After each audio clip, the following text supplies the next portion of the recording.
I have an obsession with nitpicking details in films and television. I can't control it or ignore it, and it's so ingrained in me as to fully spoil all attempts to be a passive viewer. I see when an actor jumps 3 feet to the left in a cut shot, a hand switches to a different position, breaking the fluidity, an item vanishes, etc. And it drives me crazy each and every time. As I watched the news a few nights ago, I saw a continuity error that made absolutely no sense. And that's how this whole nightmare began. It was the local, cheesy daily news as usual. A vague and neutral delve to politics and some local crime stories to keep you consuming and afraid. A fluff story about a child's last wish to donate all their charity money to rescuing puppies, yada yada yada.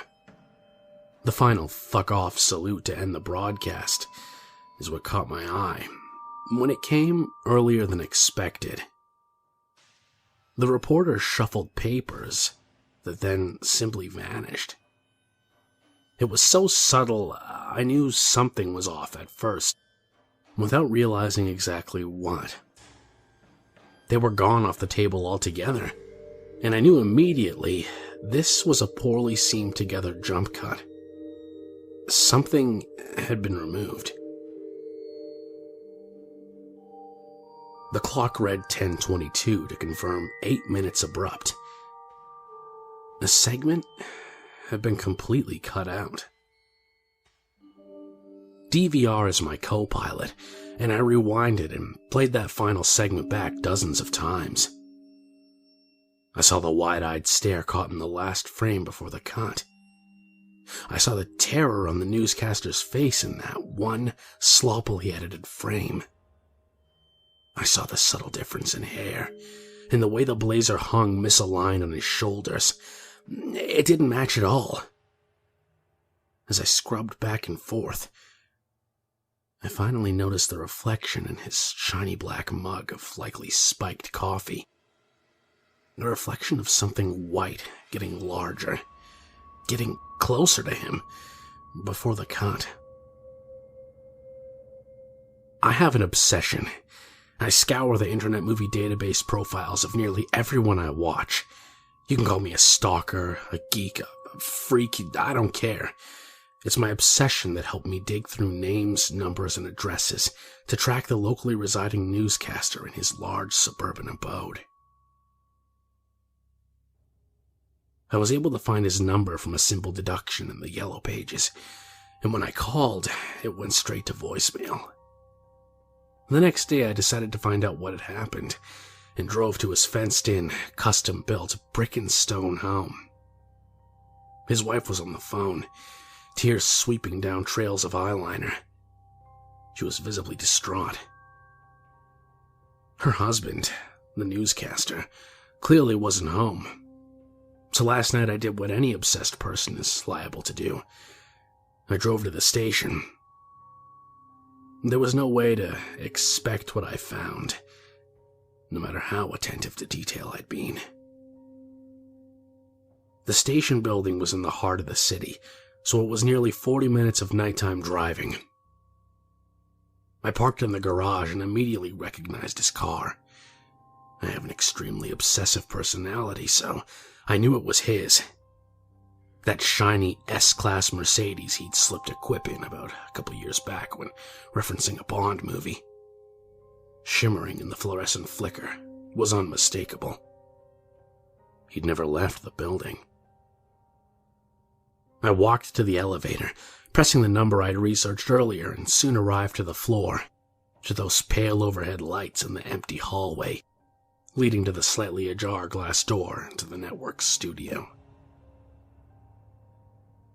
The smell of death is unmistakable. A choking stench that painfully enters your lungs, forcing you to cough at the noxiousness of putrid bodily gases. The smell was unbearable as I entered, and I needed to remove my jacket and press it hard against my nose to filter out the horrible odor. I saw multiple bodies, decaying and beyond facial recognition, screaming teeth and bruising skin, rotting off the skulls and the hands. There were dozens. I recognized a few by their clothing. Some newscasters, some reporters. The weatherman in oozing and maggot-filled face under that unmistakably perfect television hair. Only one light was on, and I followed it stealthily back to the editing room. The man at the computer looked almost skeletal from starvation, but alive. He'd been malnourished and emaciated to the point his body had been eating its protein.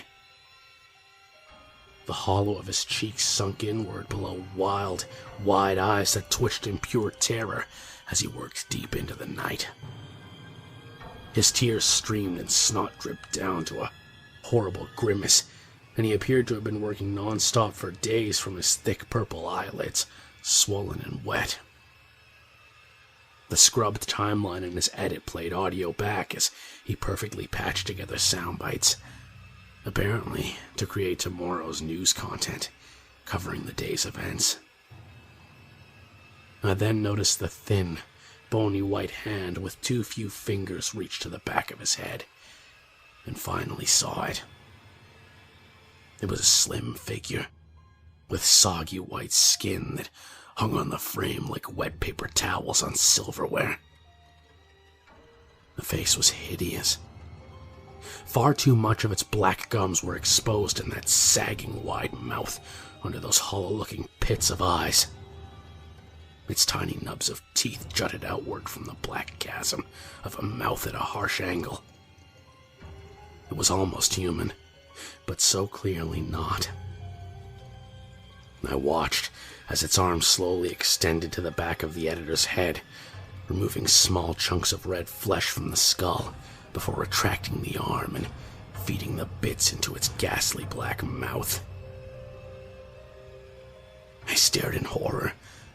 Then, noticing the screen behind that thing, realizing why the news broadcast jumped when it had. The story segment removed was frozen on a flat-screen monitor at the editing table. It was a freeze frame of that field reporter, whose decayed body now lay oozing out in the newsroom floor, standing on the roof, under a disc in the sky.